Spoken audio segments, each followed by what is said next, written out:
one of the sentinel Earth-observing satellites. They occupy low Earth orbits that take them over the poles. In similar orbits, the swarm satellites monitor changes in the Earth's magnetic field.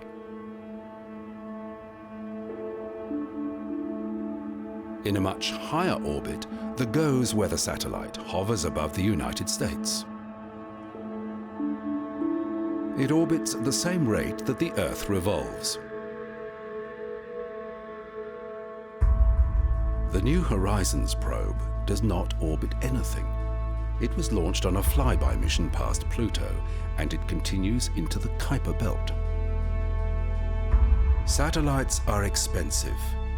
Designed to operate at extreme temperatures in the vacuum of space, they cannot be maintained. They must perform faultlessly for years. Yet every satellite depends on the brute force and precision of a launcher to deliver it to an exact orbit. Top.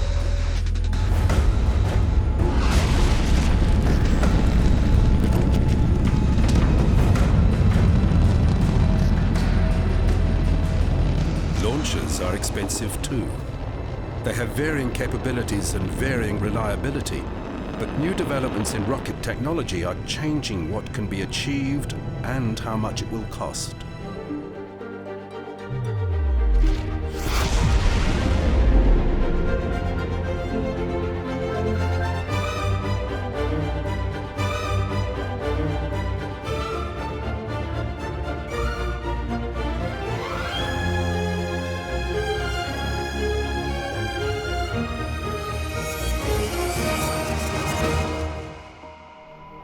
The days of giant state-owned corporations launching their own satellites are over.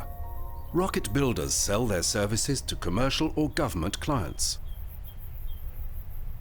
In October 2014, an Antares rocket built by Orbital Sciences was set to ferry supplies to the International Space Station.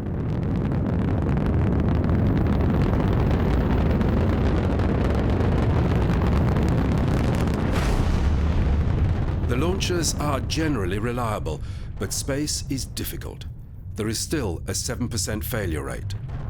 This fundamental step of leaving the Earth's surface relies on a small group of international companies that build heavy-lift rockets.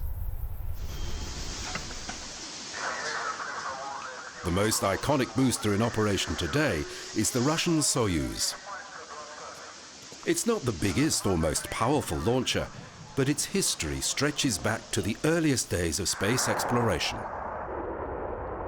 Variants of the Soyuz launcher have been in continuous production since 1957, and they have made more than 1,800 trips to orbit.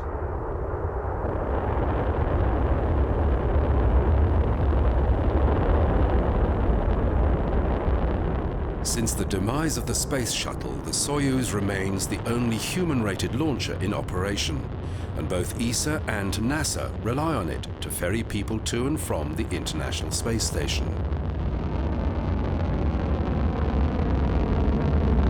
It is a direct descendant of the Vostok launcher that sent the first man into space.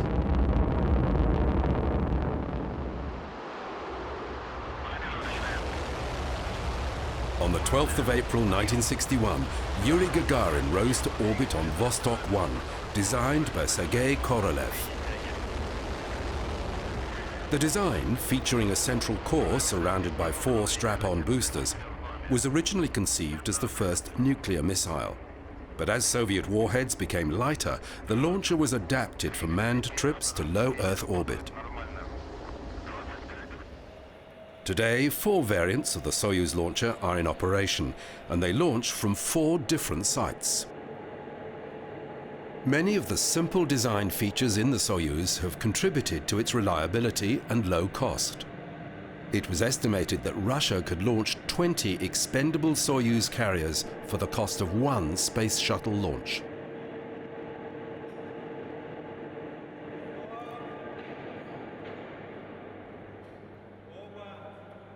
Though the basic layout of the Soyuz is still recognizable after 60 years, it has evolved. The design has seen several generations of engine upgrade, with the guidance system continually being refined. Final assembly at the launch site sees the 4 distinctive boosters flanking the central core attached first. In Russian, they're known as carrots. Each booster and the core have one rocket motor discharging through 4 main fixed chambers. For guidance, the boosters have 2 additional small swiveling nozzles on their outer edges, while the core has 4 guidance nozzles. With the boosters and central core united, the assembly is now lifted onto its specially adapted railway truck. At this stage, it weighs just over 20 tons. When it's fueled, it will be more than 250 tons. The 4 boosters are known as the first stage. Even though they ignite at the same time as the central core, that's known as the second stage. Then, if the assembly is taking place in Russia or Kazakhstan, the third stage and the payload are fitted. This is the gamma-ray astronomy satellite Mikhailo Lomonosov, being prepared for the first launch from Russia's new cosmodrome at Vostochny in Siberia. The launcher and satellite are all assembled horizontally, a technique that is straightforward and practical. At Baikonur, the original Soviet launch site still leased by Russia from Kazakhstan, rollout usually happens at dawn. Baikonur is the only launch site where the Soyuz can carry a human payload. All of the Soviet Union's history-making flights started from the Baikonur Cosmodrome.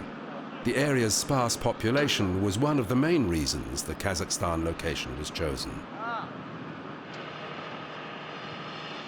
The rocket is delicately moved towards the firing ring, where it will be held in place by the 4 tulip petal arms.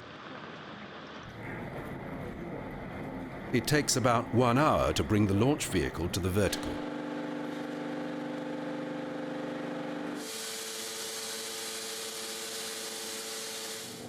As the lifting arm withdraws, the 4 support arms are joined by fuel and electrical umbilicals and 2 halves of the service gantry.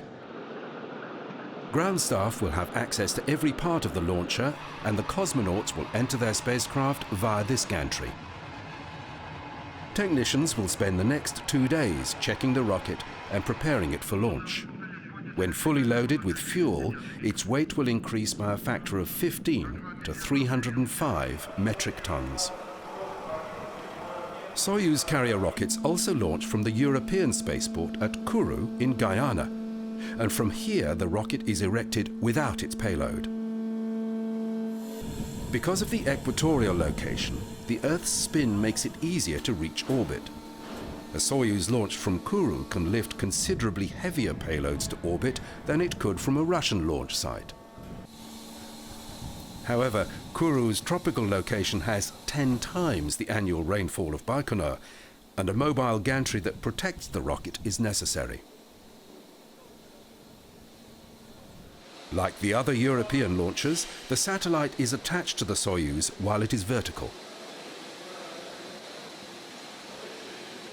5 hours prior to launch, the fuel is gradually introduced.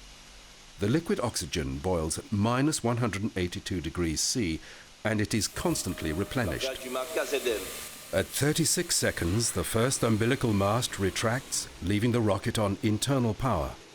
Soon after, the fuel connection swivels away, and the turbo pumps begin feeding fuel and oxygen to the engines. The engines are closely monitored as they are gradually brought up to full thrust. 10, 9, 8, 7, 6, 5, 4, 3, 2, 1, top, décollage, lift-off.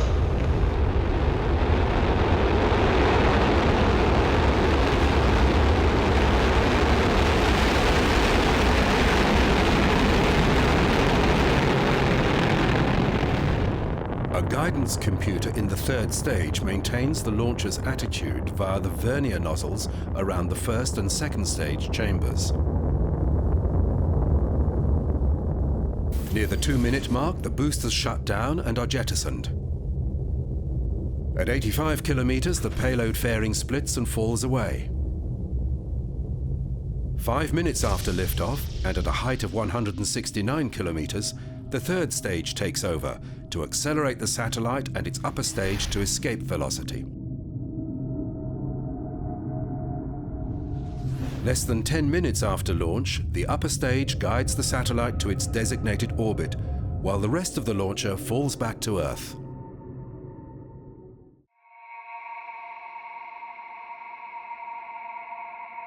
The American Delta IV Heavy is designed to orbit massive payloads or to hurl probes out of Earth orbit at incredible speeds. When it first flew in 2004, it had the greatest lifting capability available.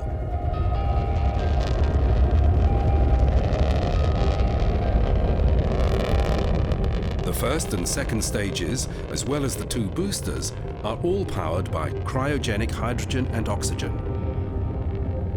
It can lift more than 28 metric tons to low Earth orbit.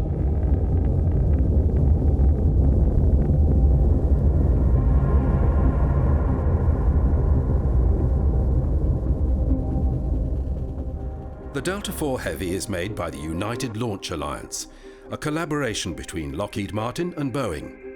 It was designed to meet US military requirements. It has launched 2 NASA missions, but its other 8 launches have been classified reconnaissance satellites. Services have not been sold to commercial clients.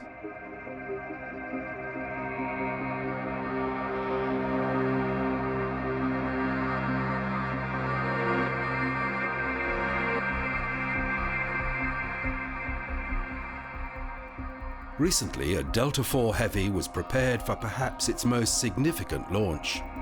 It was mated with the Parker solar probe and its STAR upper stage. The Parker probe will be the first satellite to fly into the Sun's corona. And though its launch weight of just 685 kilos may seem puny for such a large launcher, Parker must leave the Earth's orbit at near record speed.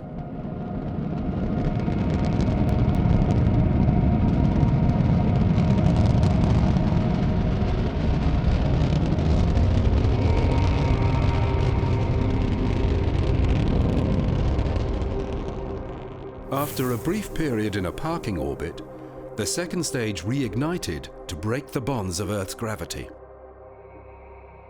The final kick, delivered by the solid-fueled upper stage, gave the Parker probe the second fastest departure from Earth, and with the help of the Sun's gravity, it will reach 668,000 kilometers per hour, making it the fastest man-made object ever.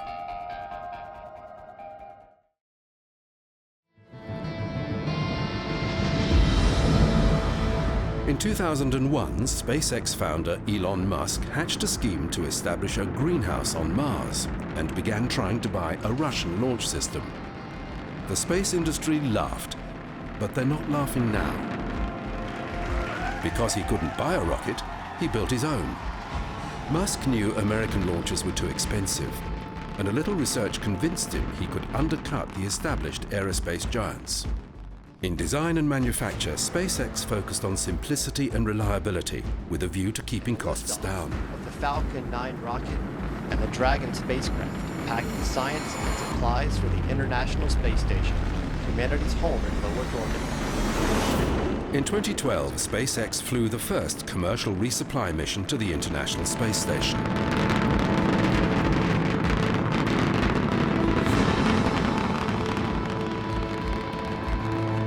SpaceX designed its own spacecraft, the Dragon, to carry out these resupply missions. Houston, contact with a test 1. To date, SpaceX has completed 11 successful supply trips to the ISS, with 7 more booked. Unlike all the other cargo ships that visit the space station, the Dragon is capable of returning to Earth. The Falcon 9, the company's workhorse, was criticized because it has 9 separate rocket motors. Old rocket engineers argued that there were too many moving parts with a higher risk of failure.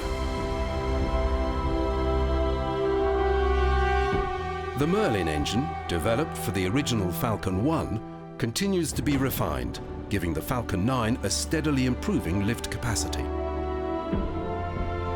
Past the speed of sound, it's now subsonic. Soon it became clear what the multiple engines could achieve. Without its fuel load, the spent first stage falling back through the atmosphere was very light, and just one engine could enable a soft landing. If this worked, it meant reusable stages would drastically cut the cost of launches.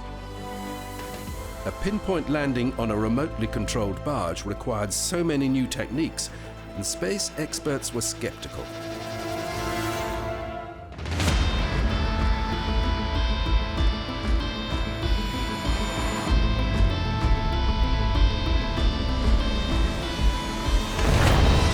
A landing leg had collapsed and was redesigned. Soon, these return trips were routine. Though landing capability reduced the maximum payload by 30%, it also drastically reduced launch fees.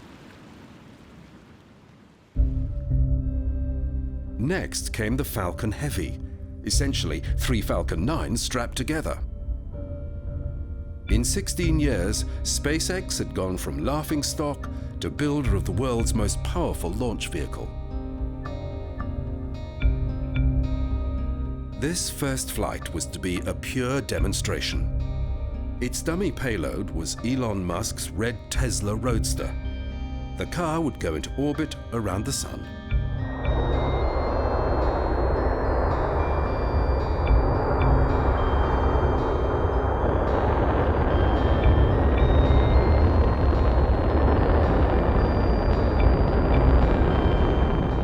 The plan called for the 2 boosters to land back at Cape Canaveral. The central core would return to a barge at sea.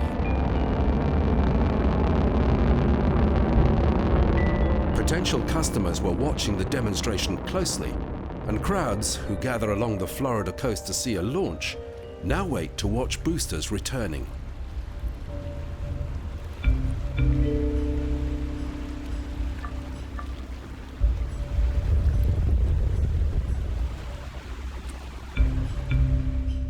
The car, rigged with cameras, went into a solar orbit, but in the mission's one failure, the central core missed its barge. The US Air Force will be the Falcon Heavy's first paying customer. The entry into the launch market of a company aggressively trying to reduce the cost of access to space is changing the space business. Today, SpaceX remains the only launch provider that openly publishes the cost of its services.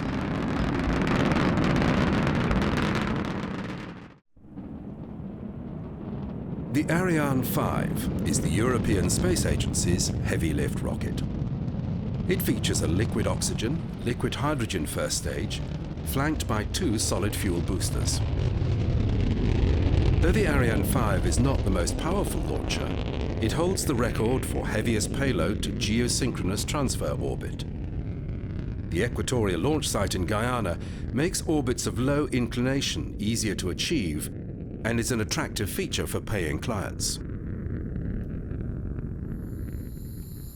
The Ariane 5 ECA is the 5th and final version of the 5 series, which will soon be replaced by the Ariane 6. A new version of the Vulcain rocket engine is being developed for Ariane 6, which will be cheaper to build and to launch.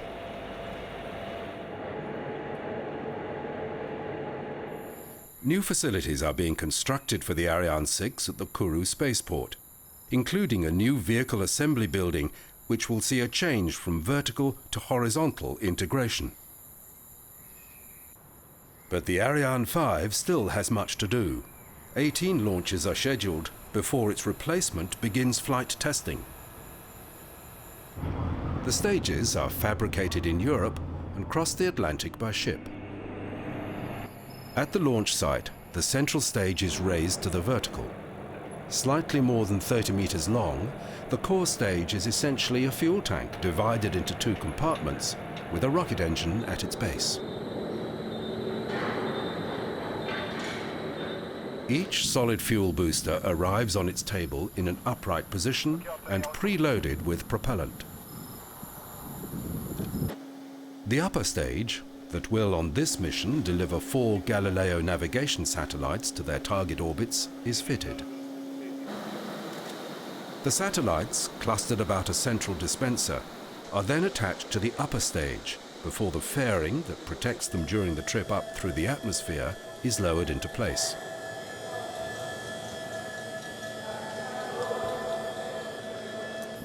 The Ariane, on top of the launch platform, begins its journey at a snail's pace. The Ariane 5 is operated by Ariane Space, who have launched more than half the commercial satellites in operation today. Russia's heavy-lift Proton launcher started its life in 1965. It was originally designed to carry a 100-megaton thermonuclear weapon to targets in the US. It was never deployed as a missile, instead evolving into a successful heavy launcher. It delivered several modules to the International Space Station, and one of its recent high-profile successes was the launch of the first ExoMars probe. But the Proton has not been without its problems. Developed during the Soviet era, its manufacturer Khrunichev was reliant on the Ukraine for key components. And when launched from Baikonur, the Kazakh government was not keen on the extremely toxic hypergolic fuel it used. There are claims that acid rain falls after some launches, and that parts of Russia and Kazakhstan are being poisoned by the unsymmetrical dimethyl hydrazine that powers the Proton. At Baikonur in July 2013, a Proton M was set to launch 3 Russian GLONASS navigation satellites.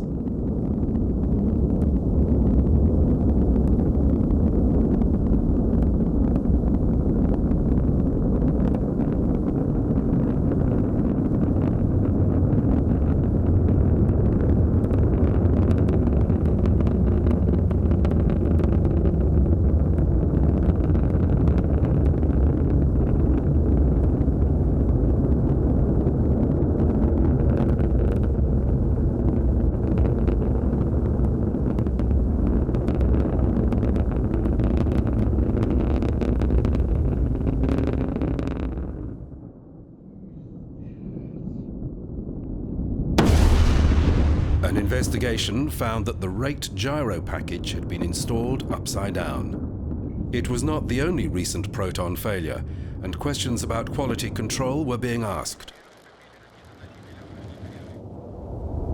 Though the Proton still has launch commitments for several years, it will be phased out.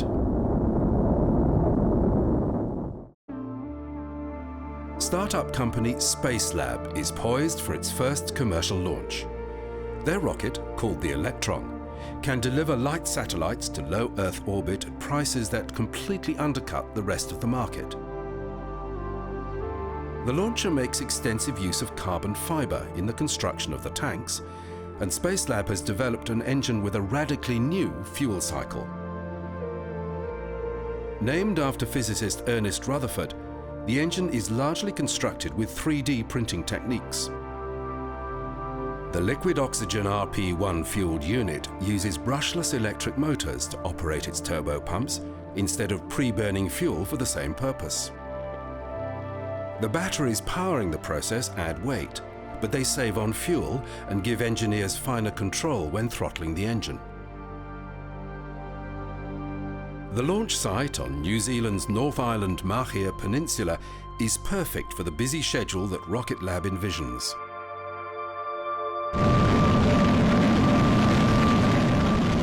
With the advent of microsatellites, smaller carriers like the Electron are becoming an attractive launcher for a new area of the launch market.